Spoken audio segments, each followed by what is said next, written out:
विक्रम सैनी की सजा पर रालोद और भाजपा की अपनी अपनी दलील है, लेकिन बड़ा सवाल यह है कि क्या 2 साल की सजा पर भी विधायकी जाती है या फिर विधायकी जाने के लिए 2 साल से ऊपर की सजा जरूरी है। इलाहाबाद हाईकोर्ट के सीनियर वकील ने जो दावा किया है वो जयंत चौधरी के आरोपों को मजबूती देता है।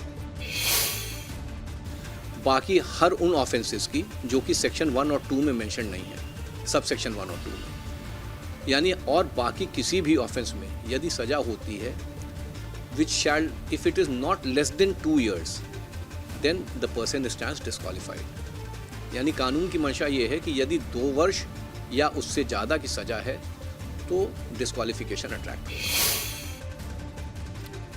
अब ग्रेटर नोएडा के घर घर में गंगा जल पहुंचेगा। मुख्यमंत्री योगी आदित्यनाथ ने गंगा जल आपूर्ति परियोजना की शुरुआत की। शुरुआती चरण में ग्रेटर नोएडा के 28 आवासीय सेक्टर में गंगा जल की सप्लाई होगी। गौतम बुद्ध नगर के 2 दिवसीय दौरे के दूसरे दिन मुख्यमंत्री नोएडा और ग्रेटर नोएडा को 1670 करोड़ रुपए की परियोजनाओं की सौगात दी।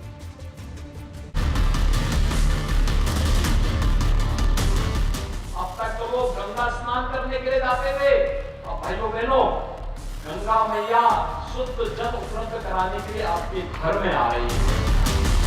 ग्रेटर नोएडा का इंतजार खत्म हो गया। 17 साल पुराना सपना साकार हो गया।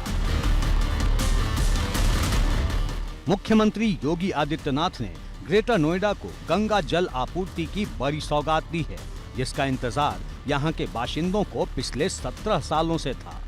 गंगा जल परियोजना के तहत 85 क्यूसेक पानी ग्रेटर नोएडा पहुंचेगा। शुरुआती चरण में 28 आवासीय सेक्टर्स में गंगा जल की सप्लाई होगी।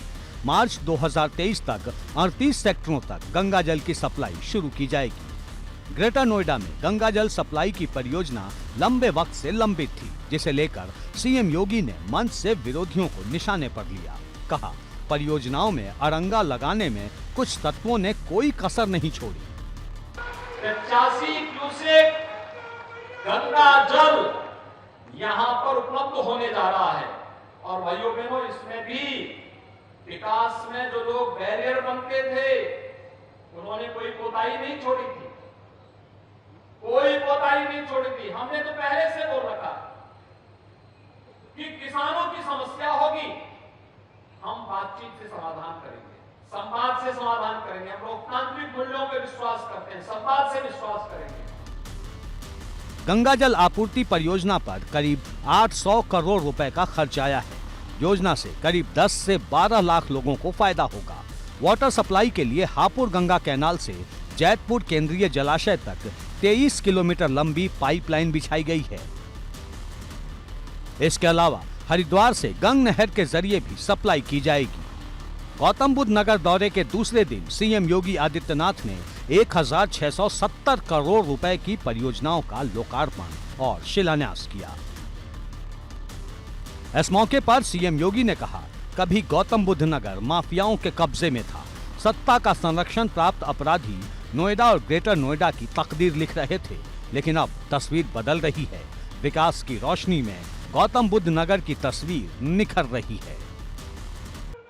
आपने देखा होगा कि आज से 5.5 वर्ष पहले ये पूरा क्षेत्र कभी मुख्यमंत्रियों के लिए विक्षिप्त माना जाता था।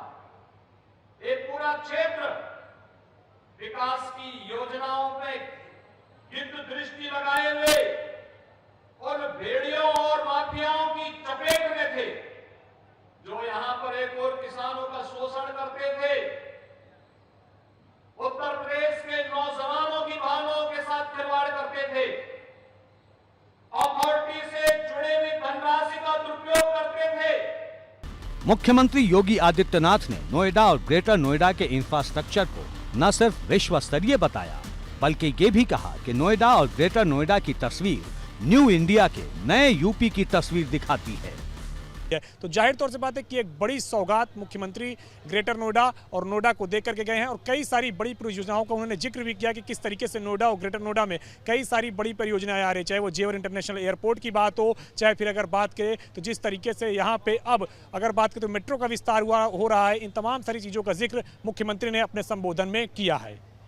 कैप्टन बीरपाल रावत के साथ अविनाश तिवारी, एबीपी गंगा, नोएडा। ग्रेटर नोएडा के इंडिया एक्सपो सेंटर में राष्ट्रपति द्रौपदी मुर्मू ने वाटर वीक का शुभारंभ किया। 5 नवंबर तक चलने वाले वाटर वीक कार्यक्रम में 22 देशों के प्रतिनिधि हिस्सा ले रहे हैं, जो कि वाटर संरक्षण पर चर्चा करेंगे। नदियों में कम होते जल स्तर पर अपनी रिसर्च सामने रखेंगे। वहीं कार्यक्रम को संबोधित करते हुए राष्ट्रपति द्रौपदी मुर्मू ने कहा कि अगर हम अभी नहीं संभले तो संकट बड़ा हो।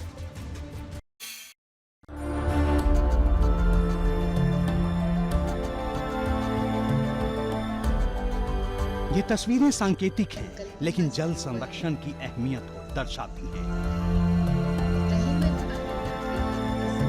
ग्रेटर नोएडा के इंडिया एक्सपो सेंटर में आयोजित वाटर वीक का शुभारंभ जल संरक्षण की इन्हीं सांकेतिक तस्वीरों के साथ हुआ।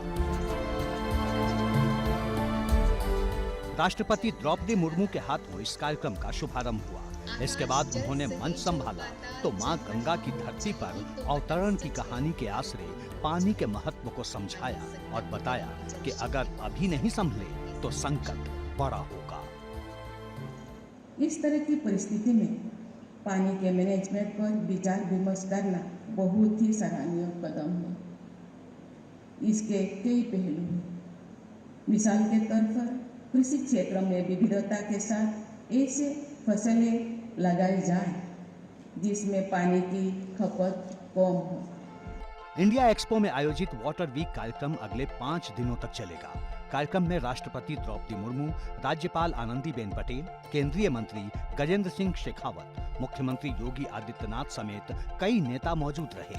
इसके अलावा देश विदेश के जल संरक्षण से जुड़े तमाम बुद्धिजीवी कार्यक्रम में हिस्सा ले रहे हैं। मुख्यमंत्री योगी ने इस दौरान उत्तर प्रदेश में जल संरक्षण की दिशा में चलाए जा रहे तमाम कार्यक्रमों को गिनाया। साथ ही ये भी बताया कि नमामि गंगे परियोजना से गंगा की धारा कितनी साफ हुई है।